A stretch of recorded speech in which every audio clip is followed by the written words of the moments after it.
This episode is brought to you by Morty, Buzzshot, Cogs, and Patreon supporters like you.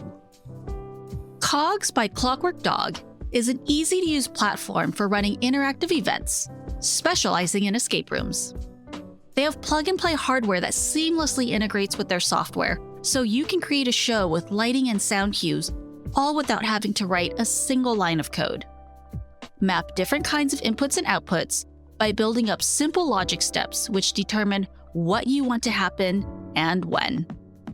Their newest product, Cogs 5, will allow Zigbee connections, powering smart bulbs, buttons, and switches, as well as MIDI keyboards.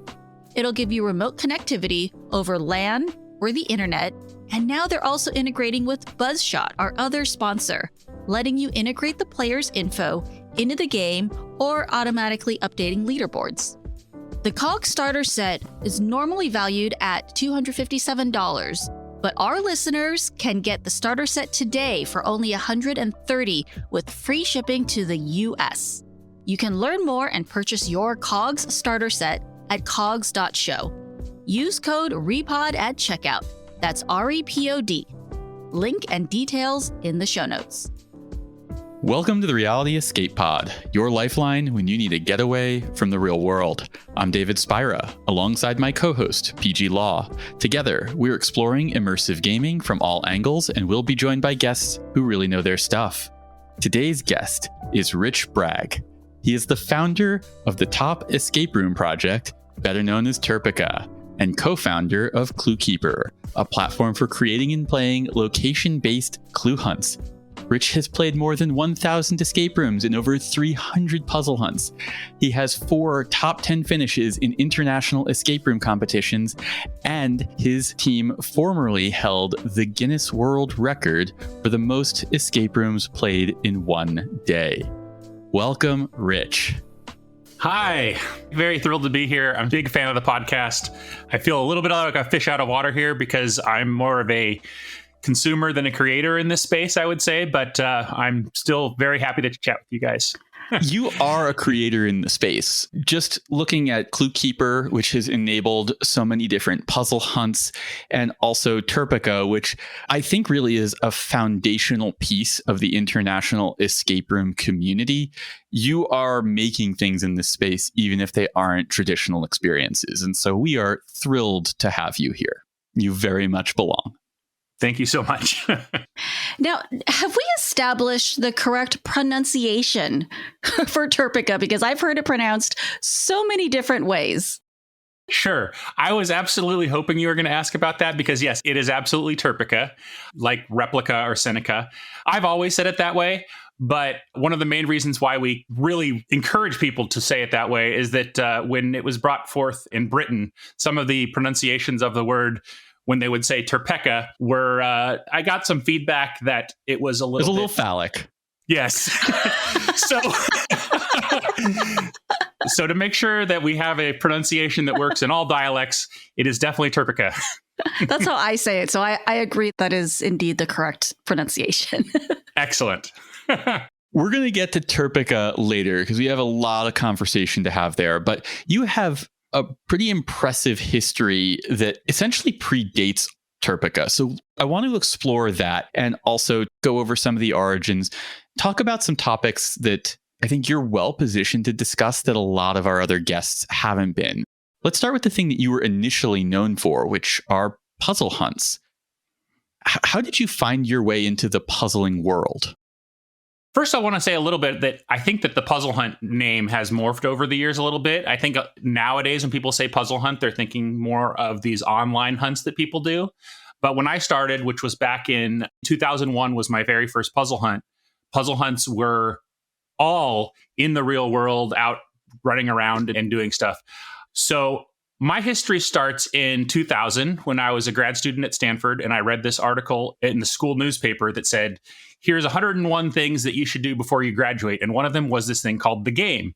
And The Game is this overnight adventure that goes anywhere from 24 to 48 hours. You rent a van and your teams of like about 6, and you solve a puzzle. The puzzle will solve to something that tells you where to go. And then you go to that location, you go around. And these games are super elaborate. They usually take upwards of a year, sometimes more, to create, and they're super well themed, and they have actors, and it's super immersive. The very first one we did was called the 420 game. It was on 420. That wasn't the entire theme of the game. It was actually based on The Matrix. And so this was the first one I learned about after I had read that article. And because these are limited runs, they run them on one weekend, and there's a lot of people that want to do them. They have very competitive application processes. A lot of times you'll have to create a video, or you'll have to do some other things, and you'll probably have to solve some puzzles. It's a massive application. It takes a lot of time because ultimately not everybody that wants to play is going to be able to do it. And it only happens once. So if you miss it, you miss it. Wow. You had to prove that you were worthy to play this game. Absolutely. And were there entrance fees also? Yes. There are entrance fees, but they're very modest because these are all community-driven events. And so the whole community is based on, like, you're creating this event for other people in the community. And then there is some expectation that eventually you would then create one and give back. This is sort of born out of the early hacker ethos. Yeah, basically. And so even though there were fees, those fees were only to cover costs. So nobody's ever charging, like, this is not a business. It would be like, I don't know, $200 for the team for the whole weekend, which was crazy when you consider all the stuff they would do. So yeah, so we signed up for our first game. This is back in 2001. And we get in, we're super excited. And the very first thing that happens is we said, okay, show up with your entire team at this park in San Francisco at 4:00 on Friday of this coming week. And so we go out there and we go to the bench that they told us to sit on. We're sitting on this bench. And then all of a sudden, while we're sitting there kind of wondering what's supposed to happen, some guy in a FedEx suit, like full costume, comes running up to us from, like, we didn't even see where he's going. And he hands us this little package and he says, "This is for you." And as soon as he hands it, it starts ringing. And we're like, what? And so we open up the package and there's a cell phone in it that's ringing, and we pick it up and they say, "Okay, come down to the corner of this street and this street, and we'll be there to pick you up." And we run down there and hop in the car, and we get our first sort of debrief. And so it was just the most amazing experience to start off our gaming world. Wow. So, I mean, and this is in 2000. So this predates escape rooms, probably a lot of even like early immersive theater that did stuff like this. I was doing raves where you'd have to go to a record store and get handed a little flyer with a phone number, and you'd have to call that number. And then that number would direct you to go to another location. Some similar things, but nothing quite like that. Yeah. If we fast forward to today, these aren't really happening anymore.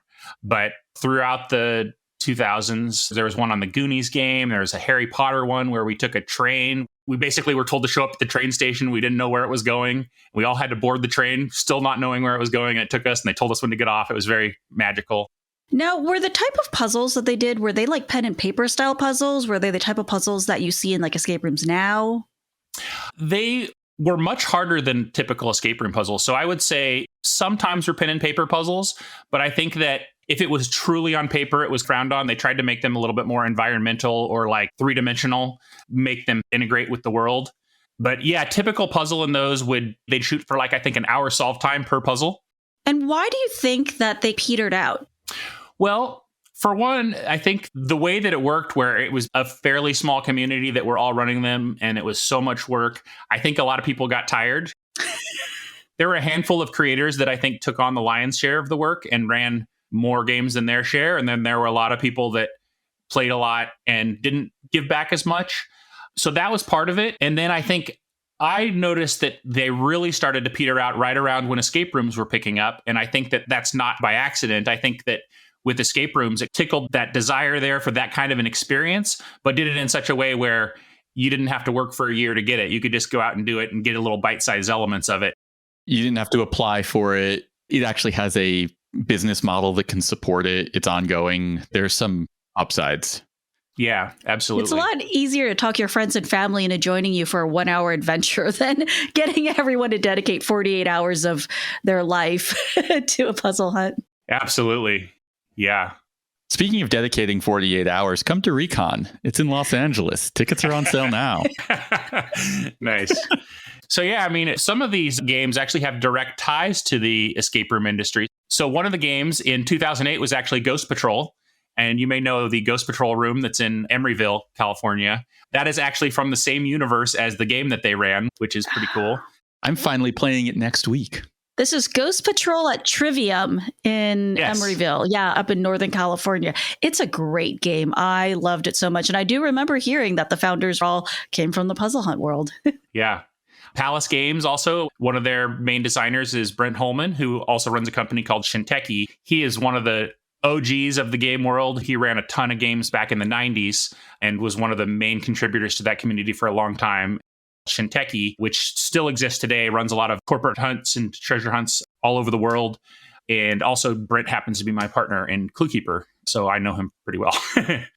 For me, I got introduced to puzzle hunts after this switch had happened, and puzzle hunts still kept their reputation for being couple day events with hard puzzles. But it seems to me like the level of construction and build quality and immersion was flattened, and they became more about the puzzles. Is that an accurate description? I think that there are sort of different lineages. There's the lineage that sort of comes from what I consider more the conference room style puzzle hunts, which have always been much more about the puzzles. And then if you look at what I call the game lineage, those ones are actually, if you just filter out all the other kinds of puzzle hunts and look at those, part of the reason that I forgot to mention before that I think they died out is that they were actually getting more and more elaborate over time.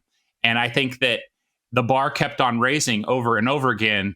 And that actually discouraged other people from even wanting to dip their toe in the water, because it was like, we can't compete with this ridiculous game that, you know.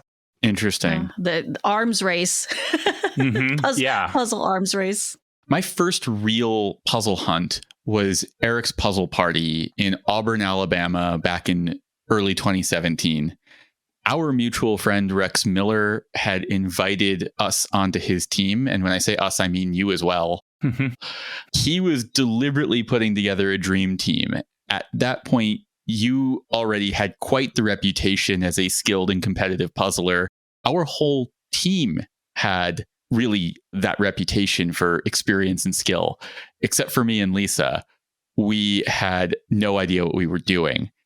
I have a very vivid memory of feeling like a little leaguer who found himself playing on a baseball diamond with the New York Yankees. Well, you hid that very well, because I didn't feel like you were not contributing at the level of the rest of us. Very early on, Lisa and I realized that we could contribute with logistics. There was a lot of driving around and retrieving things, and we were very good at that kind of stuff. But for us, I'll say thank you to you, because in spite of the competitive environment and how incredibly competitive our team was, you went out of your way and explained each solve to Lisa and I. Each time a puzzle had solved, you broke it down for us. You explained what you were looking for, what clued you in, how that tied to the flavor text, and then how you went and used that information to get a solve. We built up our skill level so much faster because of you. And we ended up getting a few solves in the later and some of the more complex puzzles of that hunt. But I honestly believe it was because of you and like what felt like a masterclass in solving puzzle hunt puzzles on the spot. Wow. Well, that's very nice. I honestly had no idea you felt like that. We were trying very hard to cover up just how ill-prepared we felt. Going into that, we had only ever done like 1.5 dashes. So we didn't know what was up, and it was amazing to work with you. And look at you now. I will say also, one of my all-time favorite puzzles came out of that hunt. Maybe we can talk about that in the Patreon bonus show, because I always love talking about this prank puzzle. I know just the one you're talking about. So I know you said that puzzle hunts have mostly died out, but I know that some of them are still in existence. One of the most famous probably being the MIT Mystery Hunt. But if somebody wants to start dipping their toes into puzzle hunts, where do you recommend that they start? Let me just first be clear. I think that only the style that are sort of in the game do I feel like has died out. Puzzle hunts in the form of like, especially the online versions, are perhaps thriving now at a level beyond that they've ever been. There is a resource called puzzlehuntcalendar.com, which you can visit, and that has all sorts of puzzle hunts that are upcoming. These are almost exclusively the type that you play online. And as I understand it, for the next couple months, most every weekend, there'll be some. Those do tend to be a little bit tougher, though. A great one to start with that I like a lot is called Panda Magazine or P&A Magazine. This is a magazine that you can subscribe to that comes out once every 2 months or so. And it has a set of puzzles with a meta puzzle.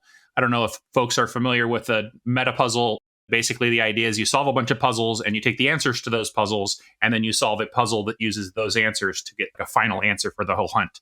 That's a pretty common structure for puzzle hunts. But every Panda magazine has a little mini hunt that does that. That's a great way to get started. If you want to try the in-person variety, there is a hunt called Dash, which stands for different area, same hunt. This has been going on, I think Dash 12 is going to be coming up in 2024. And this is a hunt that happens in a bunch of different cities all over the world on the same day. And they try to make it fairly entry level. And basically it's a, I don't know, maybe 6 to 8 hour experience, something like that. And you can sign up in your local cities. They haven't actually put all the information out on this yet, but you can look at it at playdash.org. And when it happens, Lisa and I will be playing in New York. I think the Cryptics hunt is pretty fun too. That feels pretty approachable to me. Absolutely. Or you could check out your local Puzzle Pint, more like pen and paper style puzzles. Absolutely. I completely endorse both of those. I should have mentioned them.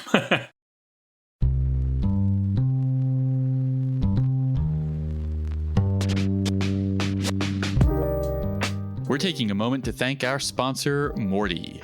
Morty is a free app for discovering, planning, tracking, and reviewing escape rooms, haunts, and other immersive social outings. And Morty is now available for all to use on its fantastic website experience, iPhone app, and its new limited access Android beta. I believe in Morty so much that I have a stake in it as an advisor. This fall, Morty has expanded to feature haunt attractions. If you're a Halloween or horror fan seeking thrills this fall, Morty has got you covered. This is Morty's biggest expansion since going international and its first time going beyond escape rooms. There'll be 2 separate tabs, one for haunts and one for escape rooms. One of the things that I love about what Morty has done here is that the new haunt experience is designed in such a way that if you love haunts, it can become an integral part of your Morty experience. And if you are an escape room purist, it'll be like haunts barely exist. It is a great way to discover spooky events near you. You can learn more at mortyapp.com/repod. That's REPOD to sign up and get a special badge for our listeners. Link and details in the show notes. Now, the Puzzle Hunt calendar that you mentioned is hosted by Dan Egnor, which leads us beautifully into the next line of questioning.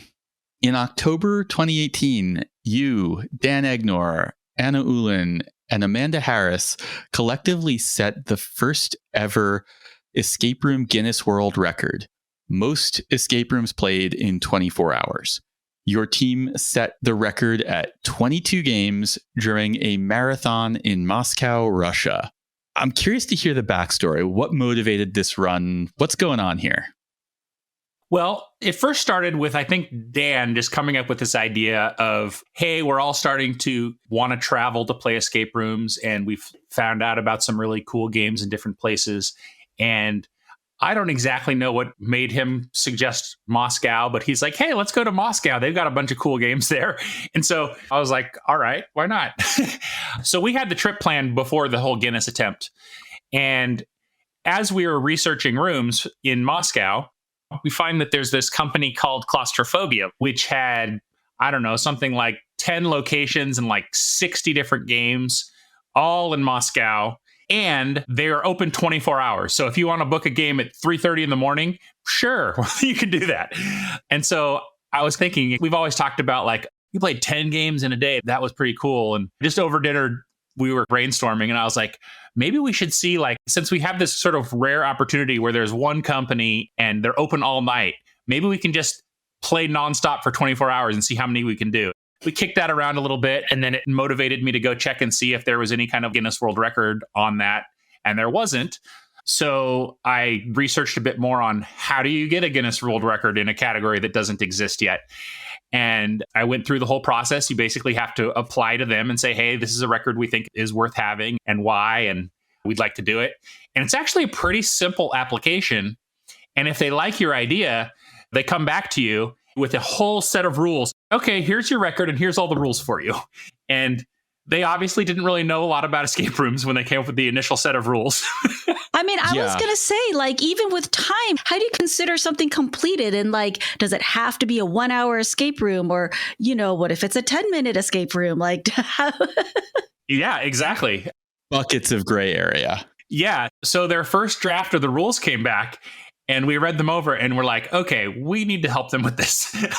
So they did answer some of the questions. So they said that one of the things is that the rooms had to be at least 30 minutes long. So that was good. They said that it had to be a team of 4, which fortunately that's how many we were planning to do. So that worked out. One of the weird rules they had in the original version was that they said that we could play multiple rooms simultaneously if we wanted, where we could each break up. We could do like 2 people in each room playing separate rooms at the same time, and these would all count towards the total. So if we wanted to split and do 4 rooms solo all during the same hour, that'd be fine. that sounds a little iffy. Yeah. They got that killed. Yeah. No, we were not a fan of that rule. So we wrote back to them and say, can you please get rid of this rule? Because that's not really what any people in the escape room industry think of as like playing a bunch of games in the same day. That's not in the spirit of the experiences. Yeah. So they got rid of that one. I can't remember. There may have been a couple other things that they changed, but we ended up with one that seemed reasonable enough.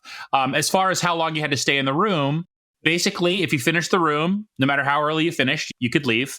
If you failed the room, you, of course, had to stay the entire time up to the failure, and it would still count towards the number that you played. But then, of course, you know, if you fail a room, it's taking you the maximum amount of time, so it's harder to play more rooms that way. Were there rules around the hint system? Like how many hints? Were you allowed to get hints? They didn't really say much about that, except that they basically said that it had to be whatever the company's normal policy was for hints. As far as claustrophobia, their policy was you could get as many hints as you want.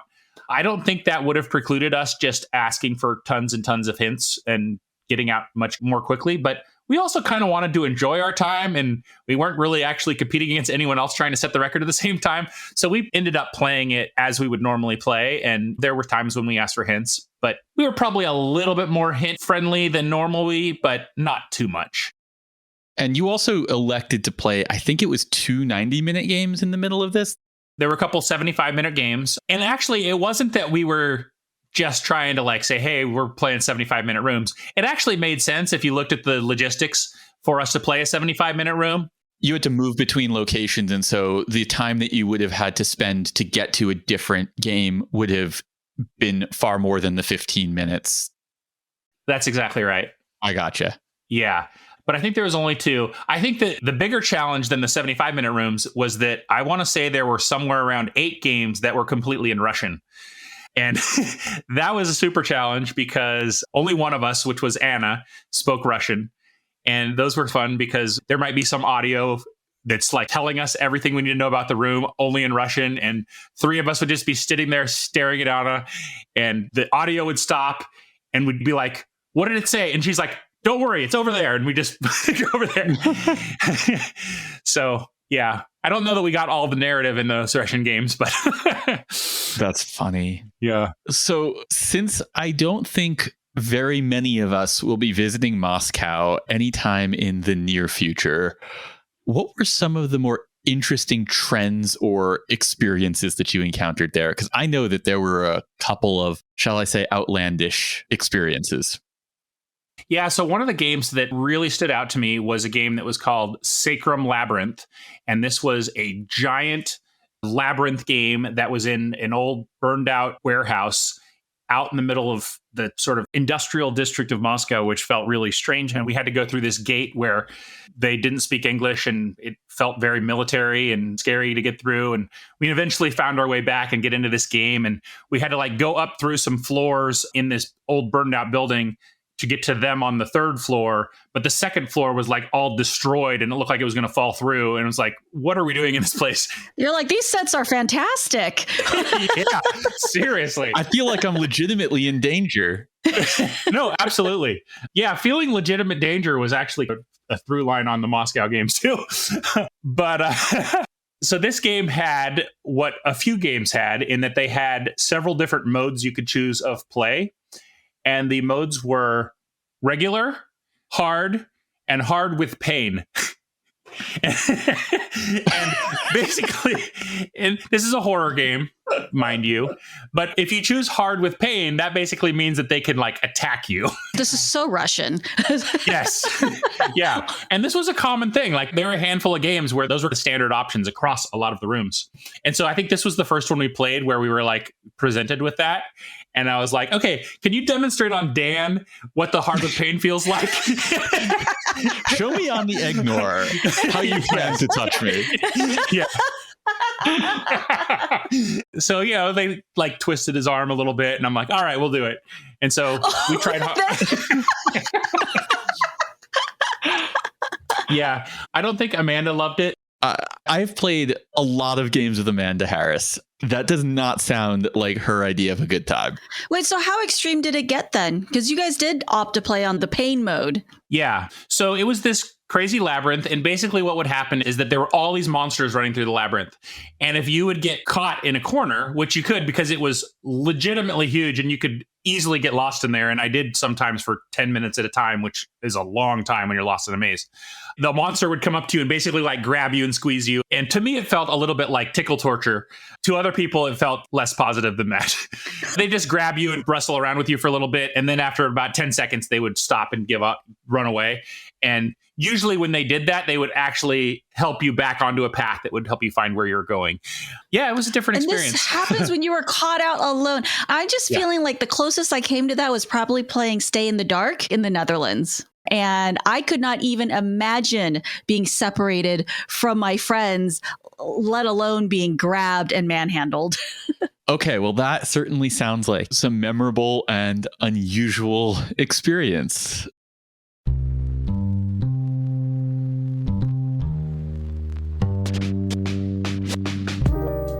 Buzzshot is escape room software powering business growth, player marketing, and improving the customer experience.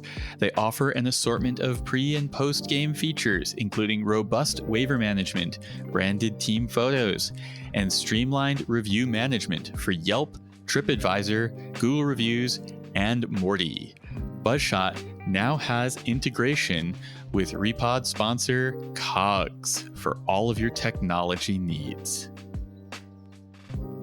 If you were at this year's virtual recon, you might have heard David and Lisa's final talk, which really emphasized how important it is for players to leave reviews for escape room companies they love on places like TripAdvisor or Morty or Google.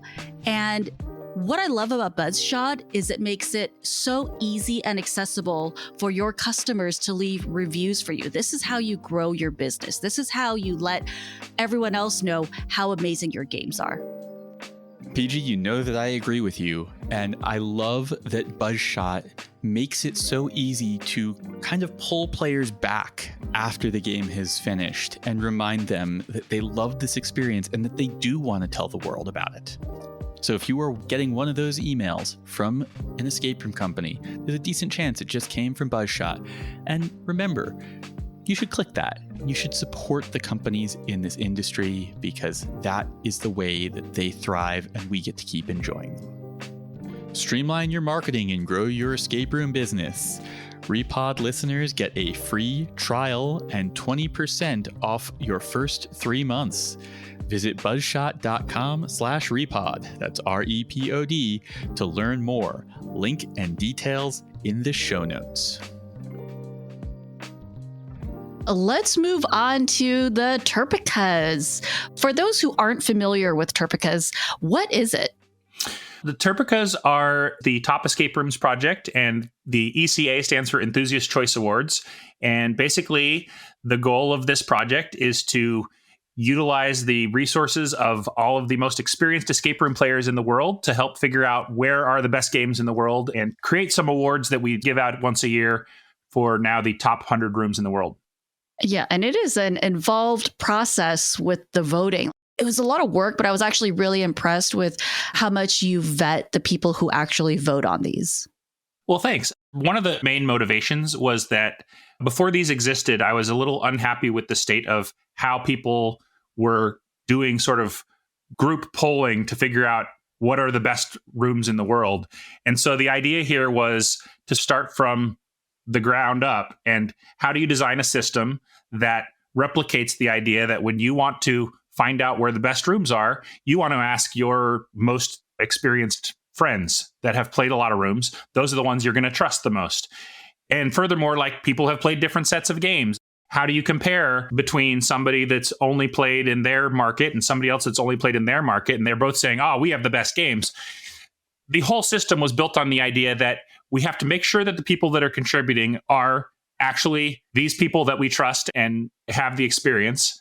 And we need to come up with some system to compare across all these sort of different sets of games that people have played. And so all of that was sort of the idea of how do we make this work?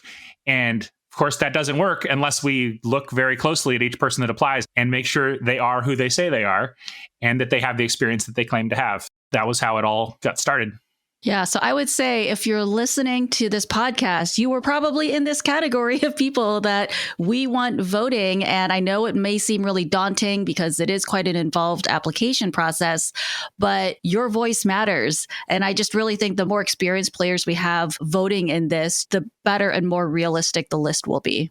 Yes, thanks, PG. That is absolutely true. If you've played 100 or more and you have opinions, which I know you do. Escape room players have no opinions ever.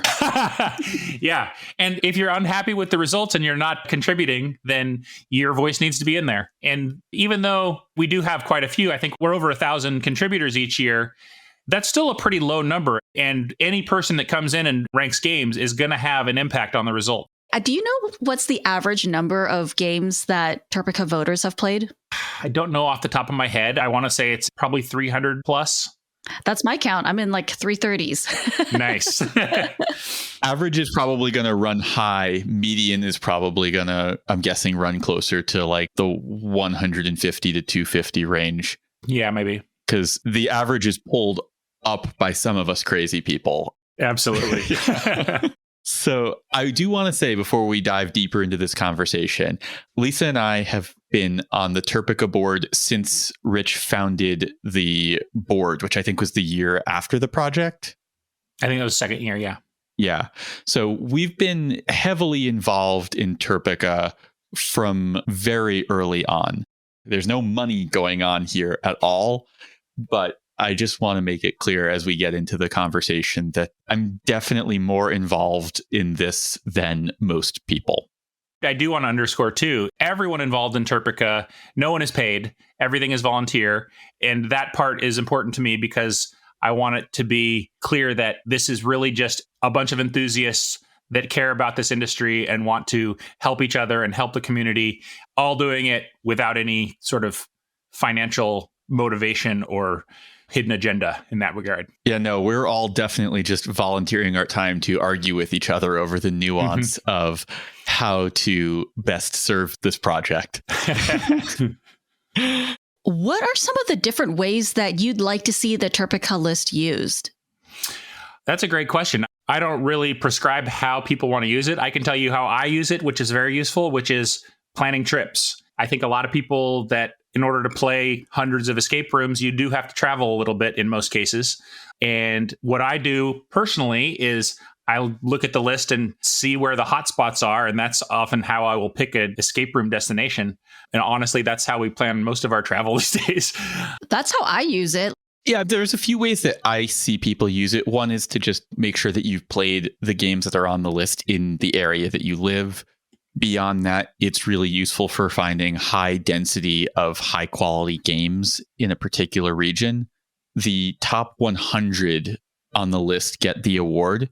But I would say in general, it varies from year to year, but the amount of companies that are on that list and are still really amazing, it can get pretty deep into it. So I always advise people to don't just look at the top 100. I'll give you frame of reference here. For TERPECA 2022, Spellbound from 13th Gate is 187. The Orphanage from Dark Park is 190. Salute to Medicina Institute, which is one of my personal favorite games, came in at 191. There are a lot of games. You can go really deep on the list. Hex Room from Crossroads Escape Rooms is at 210. These need to be higher.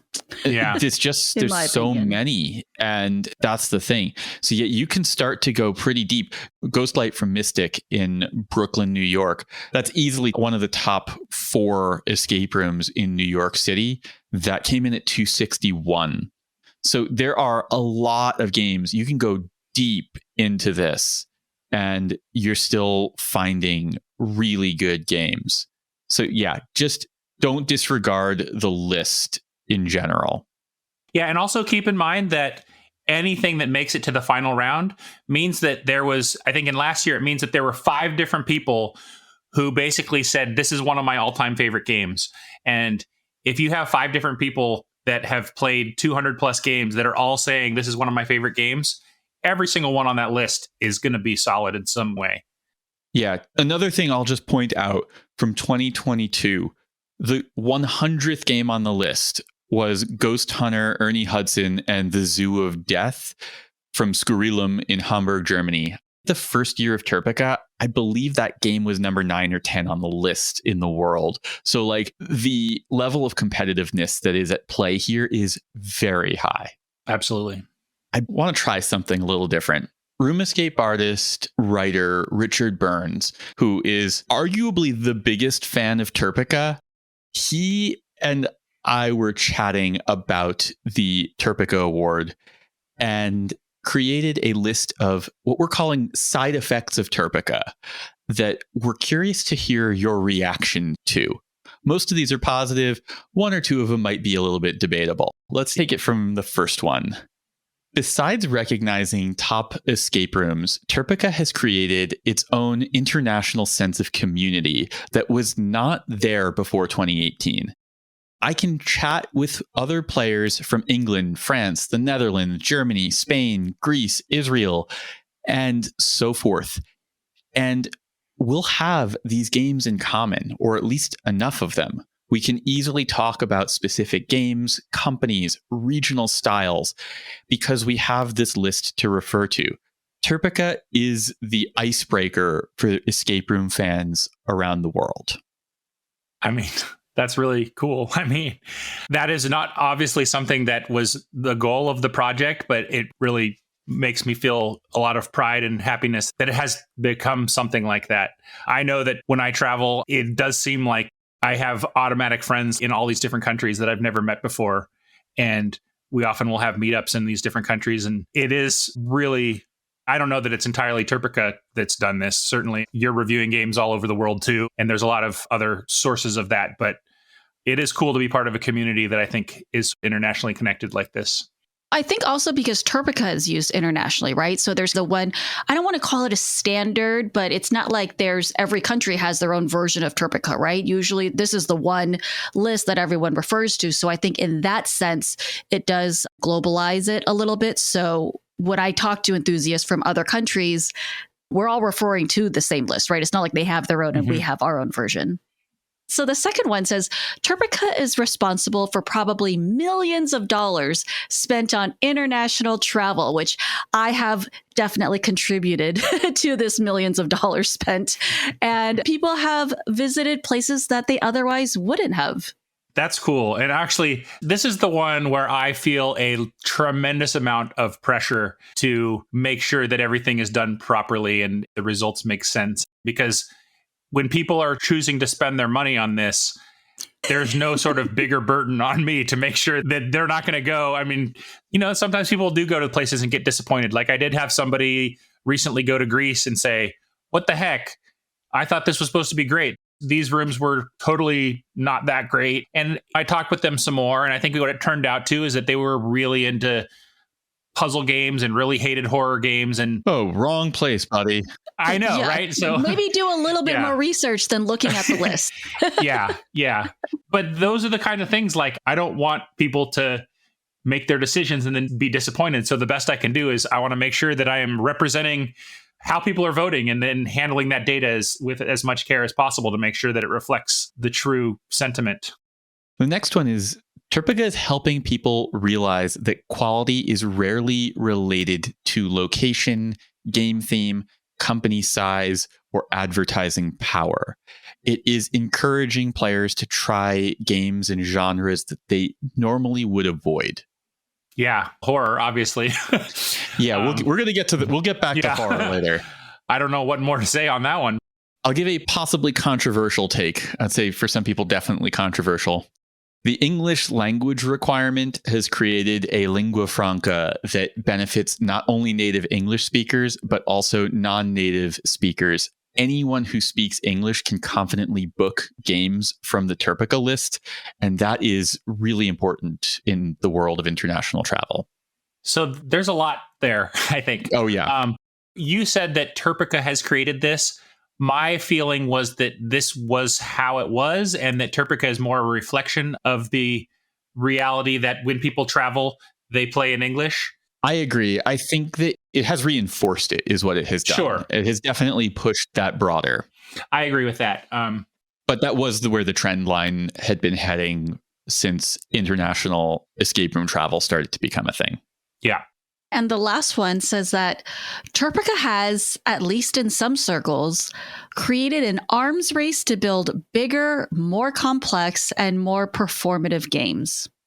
I think that's true, although I do think there is no guarantee. In fact, some may even say that there's an anti-correlation between building a TERPECA winner and building a room that's going to maximize your profit. I would say that that's true. And I think that is one of the questions and one of the philosophical things that I personally have been grappling with TERPECA is looking at that question, going back to the puzzle hunt question, is at what point is too much? At what point does the business model not sustain the level of creative effort? It's also going on in the video game world. How much budget is too much budget? And I don't have a good answer for that because I'm in a weird spot where as a player, I'm like, give me all the stuff. Give me all the cool things. Give me all the tech and all the actors and all the square footage. And we will absolutely reward that as reviewers. We, at least from a room escape artist standpoint, we try very hard to make sure we draw a lot of attention to really wonderful, interesting, low budget games as well. And TERPECA has no real mechanism that I could even imagine baking in to do that. Yeah. To some extent, I think the movies that make the most money are not the ones that win the Oscars necessarily. And there was also the article that Haley from Strangebird wrote about what's motivating the creators and whether it's for money or whether it's for them or whether it's for the audience. And I think that one nice thing about this is that for those who are motivated by doing something for their audience, this gives them a tangible reward for that kind of an approach. Whereas maybe they aren't going to get the money, but for some creators, this might be more valuable than that. I definitely agree with that. I struggle with 5+ year development cycles for a single escape room. That is a thing that I personally have a really hard time imagining how that is healthy for anyone involved. Gotta ship it at some point. Yeah. I mean, as somebody who continues to go and produce events that have a lot of moving parts, but there's a deadline that if the work isn't done by that point, then that work isn't getting done. I feel like my perspective is definitely different than that of the escape room creator who doesn't have as fixed a deadline, but it does start to make me nervous. And there's a growing list of games that I have been waiting 5+ years to play that I don't feel like it is an isolated thing. Like I'm not calling out any one company here. This is a thing that I'm excited to play these games, but I'm also nervous about the implications of really long development cycles. Yeah. Fair. So one of the questions that keeps cropping up in the community revolves around the abundance of horror experiences topping the TERPECA list. What is your current thinking on this? I've been thinking a lot about this one. Oh, I know you have. Yes. So there's a lot. I would say that in one perspective, I think that rooms that tend to do well in the TERPECAs are rooms that will evoke some kind of strong emotion. And I think that horror games will evoke fear. And I feel like fear is one of the strongest emotions you can feel. It's also one of the easier ones to evoke. And I think that there's something there as to why that happens and why they end up doing well. I agree with that. There is also potentially some bias, and there's something that we're looking into in that someone who is not at all willing to play a horror game and never won't be able to rank these games. And then basically anybody else that is willing to play it will be able to rank it. And the people that love horror will be playing them at a higher rate than the other ones. So it could be that there is some sampling bias there, that we're getting the boost from the horror lovers, but we're not getting the penalty from the horror avoiders. And this is actually something that we're going to be actively looking at this year. In the voting process, we're going to be capturing people's self-described opinion of where they stand on how much they like horror. And we're going to try to analyze what kind of an effect that has on the results and see how strong it is. One of the things we've also seen is that there are on occasion people that are horror avoiders, but then they play one of these top rooms that is up at the top of the list. And they go like, okay, even though that's not my cup of tea, I see why it's in the top 10. And they end up actually, in some cases, ranking it very high themselves. We will have to see. This was Sarah Dodd. Sarah's one of the most experienced escape room players in the world. She is on the TERPECA board. And when she had first joined the board, the woman vehemently hated horror. And she has come around to really appreciating it by way of starting to play these really high-end horror games and realizing that there was something in it for her. Oh, yeah. I was anti-horror before I played my first scary escape room. And I was like, this was amazing. And now some of my favorite ones are the ones that get the adrenaline pumping and the thrill. And I'm not a huge fan of haunts and horrors, but I'm more willing to go now that I've started doing scary escape rooms. On one of your other podcasts where you were basically saying that actually makes you feel something. And that's exactly how I feel. Yeah.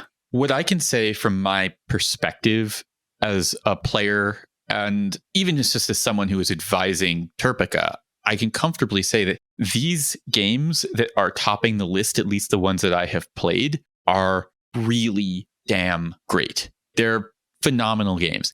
Are they a little bit higher? Is there some flux into what the ordering should be? Maybe. I personally have never felt like the ordering of TERPECA was handed down from God. I think that there's a lot of small variables that could shuffle the order. But do the Lock Hill games belong ranked high on TERPECA? Yeah. Do some of the Dark Park games? Yeah, they belong there. So where can people go if they want to become a nominator or voter on TERPECA? So you can go to voters.terpeca.com. TERPECA is TERPECA. And there's a link where you can just sign up to apply and fill out the form and send it in. You're going to have to provide evidence of your experience and who you are. And if you provide that and it all makes sense, then you'll be in for this year. We'll have links in the show notes. In addition to escape rooms and puzzles, you have a deep love of sports. Help me understand the magic of your annual pilgrimage to Chicago to see the Bears play. Yes. So I am a huge sports fan. I have been a fan of the Chicago Bears since I was 10 years old, back in the 80s when they were doing the Super Bowl shuffle. And the Bears. Yeah, those ones. I've been a huge fan ever since. And 10 or 15 years ago, I went to a game in Chicago and it was magical and everything I hoped it would be. And since then, I've been trying to get back as much as possible. And one thing that I actually did about 5 years ago is I actually became a season ticket holder for the Chicago Bears.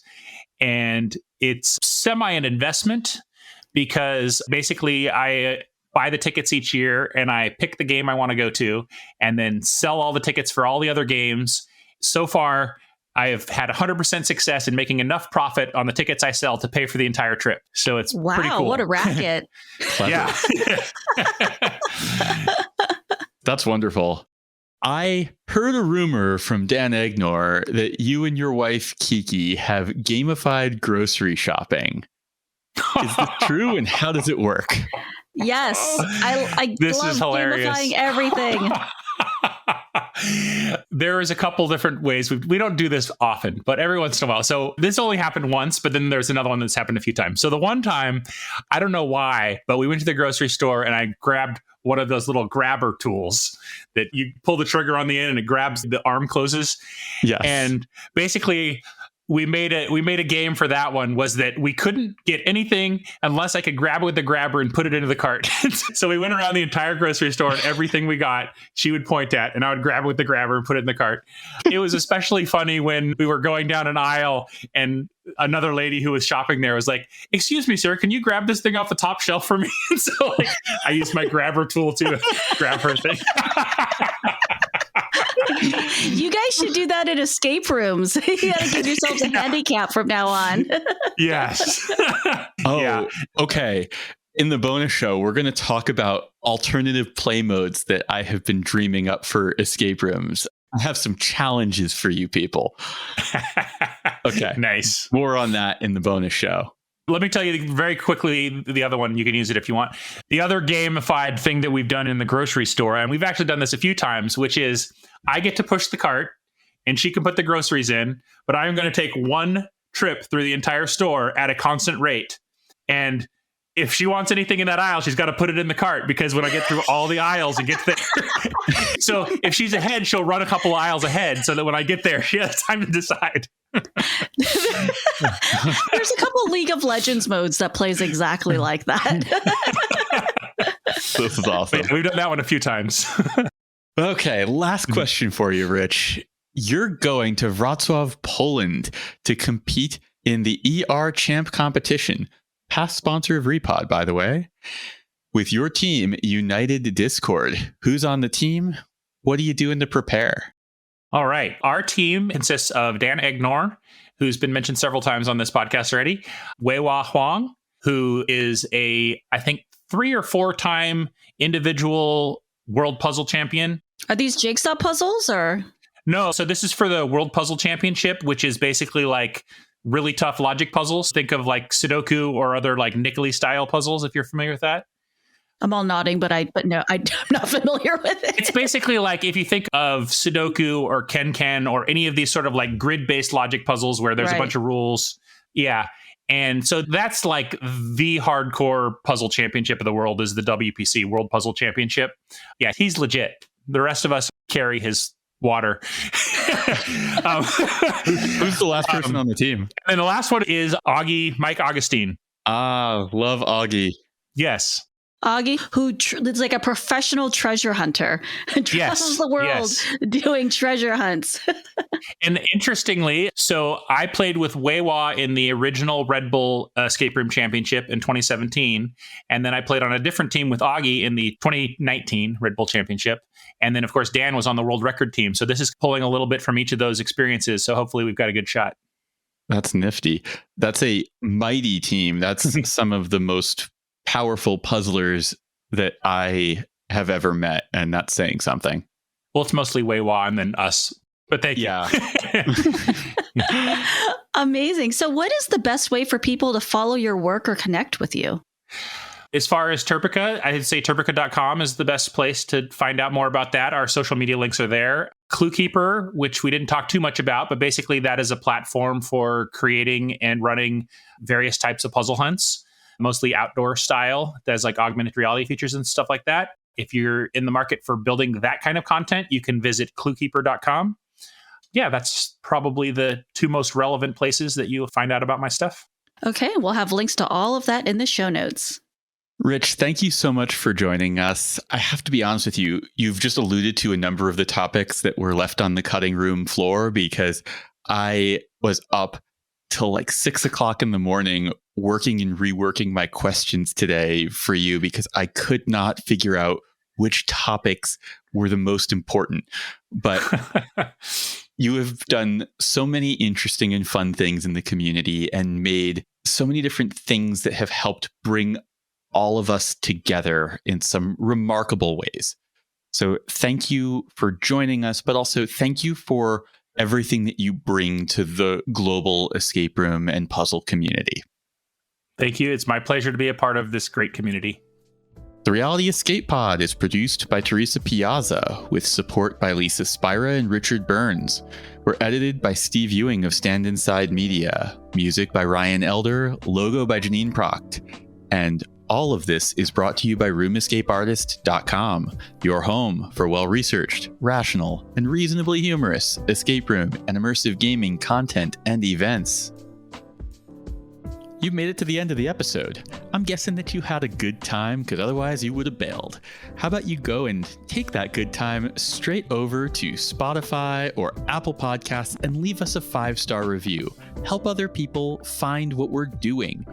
It really helps us out. And think about who you just helped out by helping them find a podcast that they are really going to enjoy. Go do it. Do it now. Thank you. Well, folks, it is that time. You know exactly the one I'm talking about. It's the one where the desperate content creator tells you, please, please join our Patreon, please. I know you hear it from everybody, but it means so much to us. The amount of time and energy and money that we put into producing shows like this, to the degree that we produce them, and all of the other things that we're doing, it just takes a lot. And our patrons, every single one of them matters at every single level. So if you have the money available and it's not going to be a hardship for you, please consider backing us on Patreon. And if it is going to be a hardship, please don't. And backing us at the $5 level gets you access to the RIA Discord, and it also gets you our bonus after show. The show goes on for like another 40 to 50 minutes usually. A lot of times we have the guests joining us. I mean, that's longer than that cup of coffee will last you. At the $15 level, you also get access to our Spoilers Club. Here, we take deep dives into iconic, well-known escape rooms, and we're joined by the creators who come in and gives us exclusive behind-the-scenes, director's cut style commentary. This is some of my favorite content to produce because I love talking about escape rooms in full. You can learn more at patreon.com/roomescapeartist. Link and details in the show notes. We'd like to thank our highest level patrons: Panic Room, Escapism, Olivier Escape, Jonathan Driscoll, Breakout Games, Derek Tam, Joshua Rosenfeld, Byron Delmonico, Keystone Escape Games, Scott Olson, Paula Swan, Rex Miller, and the Ministry of Peculiarities. Thank you for your ongoing support. In 2013, I played in a overnight game called the 75th Annual Famine Game, which was based on the Hunger Games in Washington, D.C. And it was an amazing game with all sorts of callbacks to the Hunger Games series. One puzzle that we did was called the Jabberjays puzzle, and the Jabberjays are these birds that mimic human voices. And there was a puzzle in which we heard the Jabberjays mimicking all these voices, and they were people that sounded like they were in trouble and they needed our help. And so we decoded all these voices and solved the puzzle to move on, and it was fun enough. And a little bit later in the hunt, we were around the creators of the hunt, and they were like, "Did you guys love the Jabberjays puzzle?" And we're like, "Yeah, it was fine." But what we didn't notice was that the people that were actually speaking in the Jabberjays puzzle were my wife and other members of our team's like significant others. And we completely missed that because we were so intent on solving the puzzle. And it was pretty cool. What they had done was taken our emergency contact information from when we applied, and they'd contacted them without telling us. And they had them all record these voices of saying like, "Help, I'm in trouble," and all these, and none of us recognized. We're just like, "We got a game to get through, leave them." Yeah. And it turns out that almost none of the teams recognized their significant others.